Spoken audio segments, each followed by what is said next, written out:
찾는 주님의 사랑과 거룩한 보혈의 공로를 우리 다 찬양을 합시다. 주님을 만나볼 때까지 예수는 우리를 깨끗게 하시는 주시니 그의 피 우리를 눈보다 더 희게 하셨네.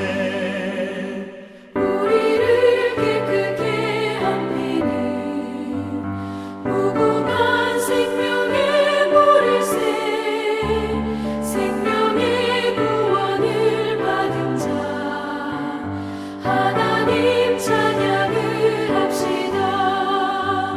예수는 우리를 깨끗게 하시는 주시니 그의 피 우리를 눈보다 더 희게 하셨네.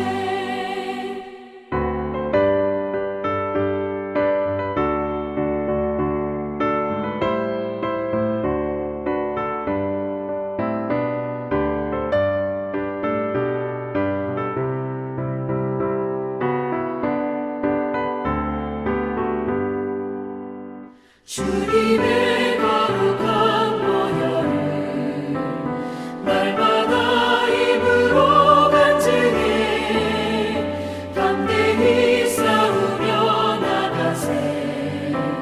천국에 들어갈 때까지 예수는 우리를 깨끗게 하시는 주시니 그의 피 우리를 눈보다 더 희게 하셨네.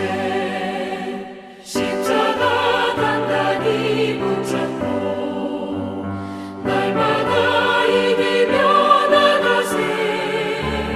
머리에 면류관 쓰고서 주 앞에 찬양할 때까지 예수는 우리를 깨끗게 하시는 주시니 그의 피 우리를 눈보다 더 희게 하셨네.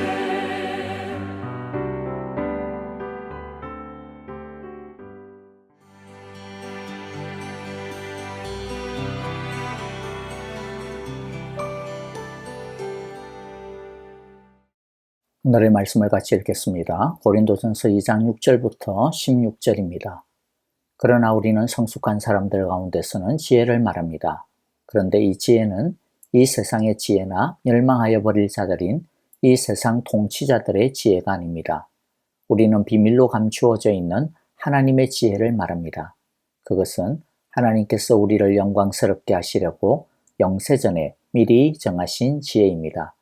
이 세상 통치자들 가운데는 이 지혜를 아는 사람이 하나도 없습니다. 그들이 알았더라면 영광의 주님을 십자가에 못 박지 않았을 것입니다. 그러나 성경에 기록한 바 눈으로 보지 못하고 귀로 듣지 못한 것들, 사람의 마음에 떠오르지 않은 것들을 하나님께서는 자기를 사랑하는 사람들에게 마련해 주셨다 한 것과 같습니다. 하나님께서는 성령을 통하여 이런 일들을 우리에게 계시해 주셨습니다. 성령은 모든 것을 살피시니 곧 하나님의 깊은 경륜까지도 살피십니다. 사람 속에 있는 그 사람의 영이 아니고서야 누가 그 사람의 생각을 알 수 있겠습니까? 이와 같이 하나님의 영이 아니고서는 아무도 하나님의 생각을 깨달지 못합니다. 우리는 세상의 영을 받은 것이 아니라 하나님에게서 오신 영을 받았습니다. 그것은 하나님께서 우리에게 은혜로 주신 선물들을 우리로 하여금 깨달아 알게 하시려는 것입니다. 우리가 이 선물들을 말하되 사람의 지혜에서 배운 말로 하지 아니하고 성령께서 가르쳐 주시는 말로 합니다. 다시 말하면 신령한 것을 가지고 신령한 것을 설명하는 것입니다. 그러나 자연에 속한 사람은 하나님의 영에 속한 일들을 받아들이지 아니합니다. 그런 사람에게는 이런 일들이 어리석은 일이며 그는 이런 일들을 이해할 수 없습니다. 이런 일들은 영적으로만 분별되기 때문입니다. 신령한 사람은 모든 것을 판단하나 자기는 아무에게서도 판단을 받지 않습니다. 누가 주님의 마음을 알았습니까? 누가 그분을 가르치겠습니까? 그러나 우리는 그리스도의 마음을 가지고 있습니다. 아멘. 사도 바울은 5절에서 믿음은 사람의 지혜에 바탕을 두지 않고 하나님의 능력에 바탕을 둔다고 했습니다. 그러면서 6절에서부터는 자연스럽게 진짜 지혜에 대해 관심을 돌립니다. 그리고 그 지혜를 어떻게 아는지에 대해 말하기 시작합니다. 진짜 지혜에 대해서는 이미 1장에서 언급한 바가 있습니다. 고린도전서 1장 24절, 25절부터 읽어보면요. 그러나 부르심을 받은 사람에게는 유대 사람에게나 그리스 사람에게나 이 그리스도는 하나님의 능력이요 하나님의 지혜입니다. 하나님의 어리석음이 사람의 지혜보다도 더 지혜롭고 하나님의 약함이 사람의 강함보다 더 강합니다. 1장 30절에서도요. 그러나 여러분은 하나님의 자녀로서 그리스도 예수 안에 있습니다. 그는 우리에게 하나님으로부터 오는 지혜가 되시며 의와 거룩함과 구원이 되셨습니다. 정리하자면 사람들이 하나님께 이르는 지혜를 찾지만은 그러나 이 세상의 지혜로는 절대자에게 도달할 수 없고 자신을 구원할 수 있는 길은 없고 오직 예수님을 통해서만 하나님께 나아갈 수 있다라는 것이죠. 바울이 전한 하나님의 지혜는 바로 십자가의 복음, 예수님 자체를 말합니다. 예수님만이 하나님께 나아갈 수 있는 유일한 지혜이기 때문에 또한 예수님이 하나님의 능력이 되시는 것입니다. 그런데 이 지혜는 보통 사람들은 알지 못합니다. 6절에서 9절이 바로 그것을 말씀해주고 있습니다. 먼저 8절을 보면요. 이 세상 통치자들 가운데는 이 지혜를 아는 사람이 하나도 없습니다. 그들이 알았더라면 영광의 주님을 십자가에 못 박지 않았을 것입니다. 이 세상의 통치자들이란 꼭 정치가들만을 말하는 것이 아니고요. 이 세상을 다스리는 지식인들, 권력자들, 잘난 사람들, 똑똑하다라고 하는 사람들 전체를 의미합니다. 그러니까 아무리 똑똑해도 하나님의 이 지혜에 예수님을 아는 사람이 없다라는 것이죠. 여기서 안다라는 것은 단순히 예수님에 대한 지식, 정보, 인포메이션을 아는 그런 것을 뜻하는 것이 아니고요. 비상적으로 아는 것을 또 뜻하는 것도 아닙니다. 요한복음 1장 9절에서 11절에서 안다라고 하는 것을 이렇게 표현하고 있습니다. 참 빛이 있었다. 그 빛이 세상에 와서 모든 사람을 비추고 있다. 빛은 옛날의 신적인 지혜, 하나님의 지혜를 상징하는 말이었습니다. 그래서 시편이나 잠언에 보면 하나님의 말씀을 빛이나 등불로 표현하는 것을 볼 수가 있습니다. 이 빛은 예수님입니다. 그래서 10절에서 이어서 이제 말씀하고 있죠. 그는 세상에 계셨다. 세상이 그로 말미암아 생겨났는데도 세상은 그를 알아보지 못하였다. 그는 예수님이죠. 그런데 예수님이 세상에 계셨지만 세상이 예수님을 알아보지 못했다라고 합니다. 그런데 사실 유대인들은 예수님의 출신지가 어디며 그 부모가 누구며 형제가 누구며 몇 살이며 이런 것들 다 알았습니다. 그러나 그런 비상적인 정보를 안다고 해서 아는 것은 아니라는 것이죠. 예수님이 진짜 누구이신지, 왜 오셨는지, 그분이 하시는 일이 그 의미가 뭔지, 예수님과 나하고 무슨 상관이 있는지 이런 것을 알아야 하고 무엇보다도 아는 것은요. 멀찍이 떨어져 세워두는 것이 아니고 어떤 사실로 단순히 관찰하는 것이 아니라 관계가 생겨야 그것을 아는 것이라 할 수 있습니다. 그래서 11절에서 아는 것은 곧 맞아들이는 것이라고 표현을 하죠. 그가 자기 땅에 오셨으나 그의 백성은 그를 맞아들이지 않았다. 맞아들인다라고 하는 것은 뒤에 보면 믿는다라고 하는 뜻이 됩니다. 알 수 없는 이유가 그런데 무엇입니까? 사람들이 보기에는 미련하고 말도 안 되는 것처럼 보였기 때문입니다. 14절에서 이야기하죠. 그러나 자연에 속한 사람은 하나님의 영에 속한 일들을 받아들이지 아니합니다. 왜냐하면 그런 사람에게는 이런 일들이 어리석은 일이며 그는 이런 일들을 이해할 수 없습니다. 초라한 나사렛에서 온 청년이 하나님의 메시아라고 하는 사실이 묵묵히 십자가에 달려서 끽소리 하지 못하고 그냥 죽어가고 있는 저 무기력한 청년이 하나님의 메시아라는 것이 미련해 보였기 때문입니다. 무한하고 완전하며 영광의 신이 약하디 약한 그것도 천한 촌놈으로 인간으로 오셨다라는 것이 말이 안 된다라고 생각했기 때문입니다. 출생의 비밀에 따르면 베들레헴의 마구간에서 태어났다는데 어떻게 신이 인간이 되어도 그런 식으로 그렇게 비천하게 나타날 수 있느냐라는 것이죠. 그리고 어떻게 인간을 구원하는 방법이 십자가에서 신이 죽는 것일 수 있느냐라는 것입니다. 하나님의 심판과 저주로부터 인간의 죄를 해방시키고 구원해야 하는 메시아가 어떻게 도리어 하나님의 저주의 상징인 나무에 십자가에 매달려 죽을 수 있느냐라는 것이죠.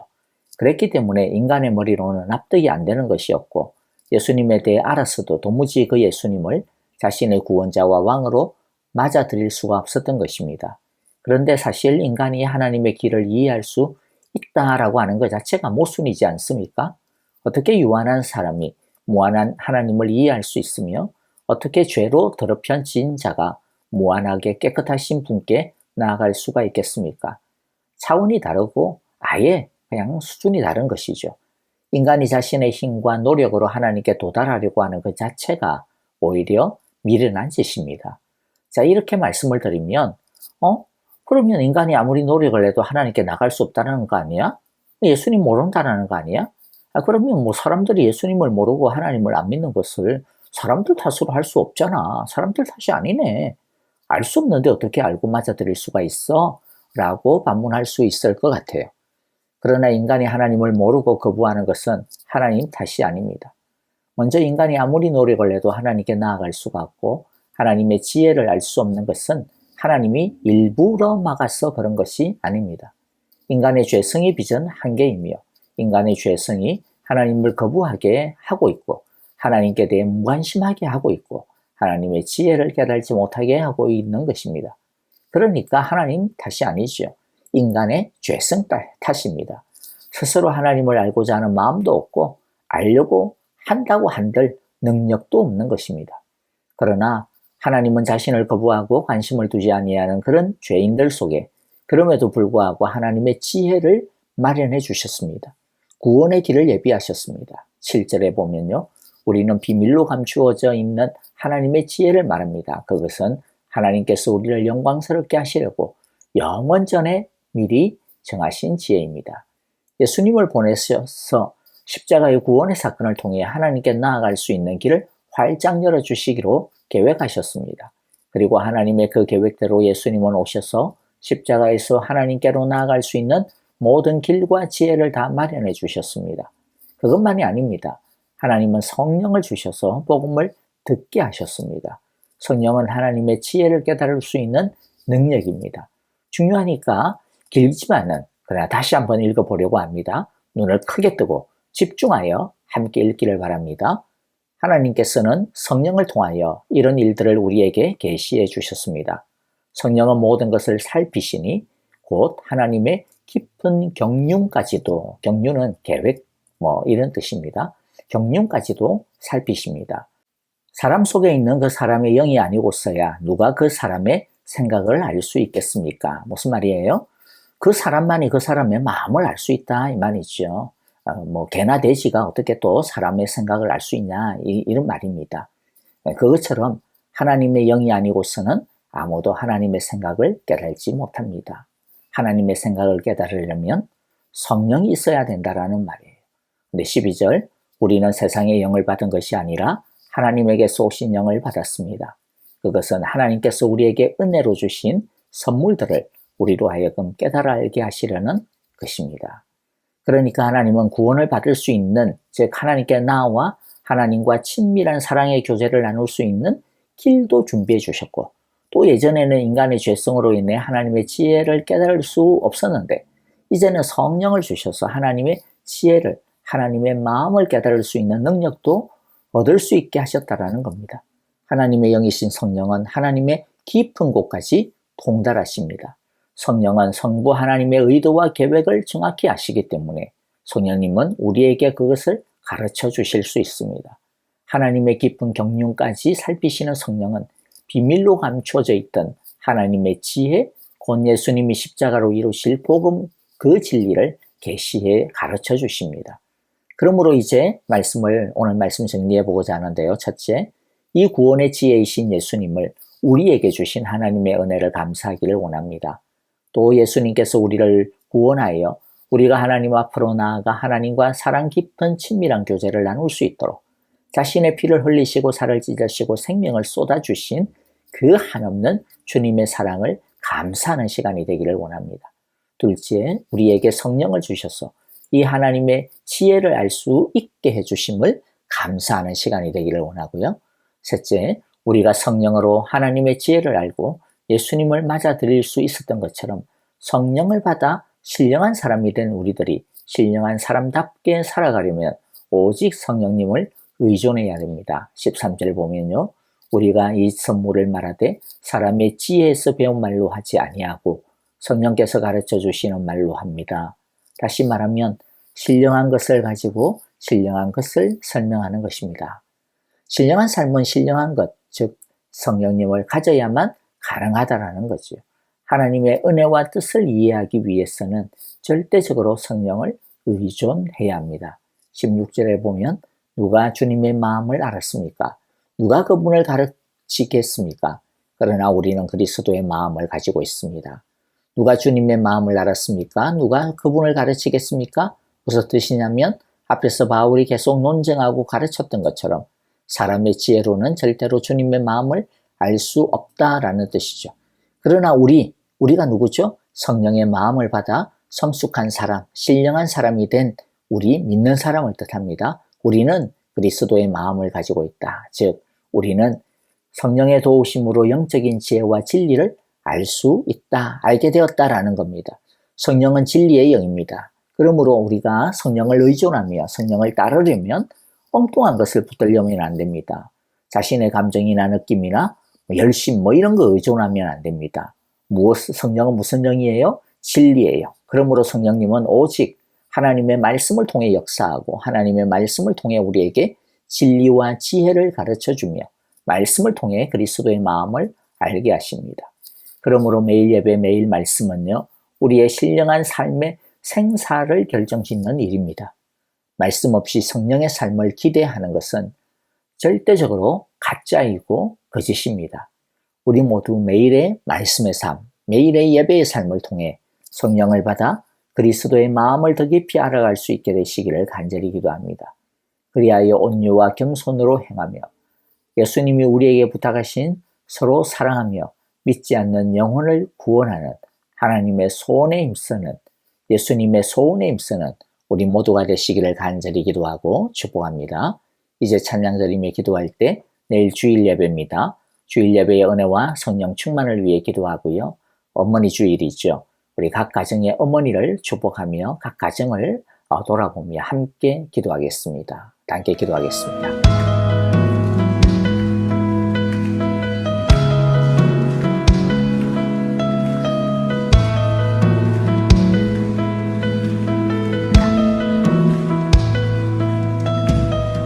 내게로부터 눈을 들어 주를 보기 시작할 때 주의 일을 보겠네. 내 작은 마음 돌이키사 하늘에 꿈꾸게 하네. 주님을 볼 때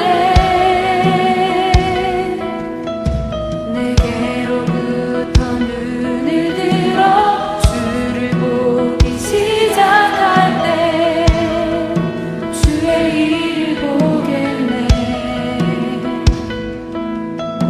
내 작은 마음 돌이키사 하늘에 꿈꾸게 하네.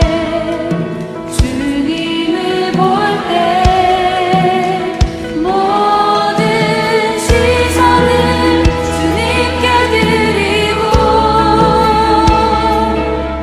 살아계신 하나님을 느낄 때 내 삶은 주의 역사가 되고 하나님이 일하기 시작하네.